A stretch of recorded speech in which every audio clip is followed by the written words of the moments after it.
السلام علیکم ورحمۃ اللہ وبرکاتہ، بسم اللہ الحمد للہ والصلاة والسلام علی اشرف الانبیاء والمرسلین نبینا محمد وعلی آلہ وصحبہ اجمعین ومن تبعہم بإحسان الی یوم الدین، اما بعد۔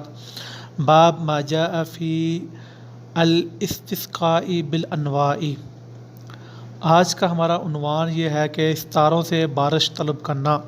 جیسے ہم نے اپنے پچھلے بیان میں کہا تھا کہ ولا نوع، کہ ستاروں سے قسمت کا حال معلوم کرنا یا ان سے بارش جو ہے معلوم کرنا، یا یہ رکھنا عقیدہ کہ فلاں جو ہے ستارے کے طلوع ہونے سے بارش ہوگی، یا فلاں جو ہے ستارے کے غروب ہونے سے بارش ہوگی۔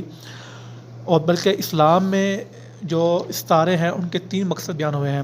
پہلا مقصد آسمان کی خوبصورتی، دوسرا مقصد کہ شیاطین کو مارنا، وہ شیاطین جو آسمان سے غیب کی خبریں سننے کی، معلوم کرنے کی کوشش کرتے ہیں، اور تیسرے نمبر پہ کہا کہ ان ستاروں کے جو ہے ذریعے راستہ معلوم کرنا۔ صحراؤں میں جیسے لوگ پرانے وقتوں میں جو ہے وہ راستہ معلوم کرتے تھے،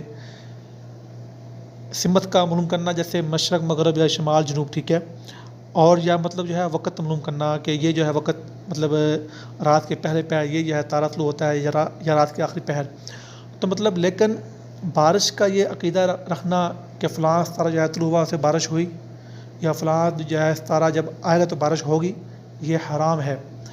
تو قسمت کا حال، نفع اور نقصان کا حال، ہر قسم کے جو ہے نفع اور نقصان کا مالک اللہ کی ذات ہے۔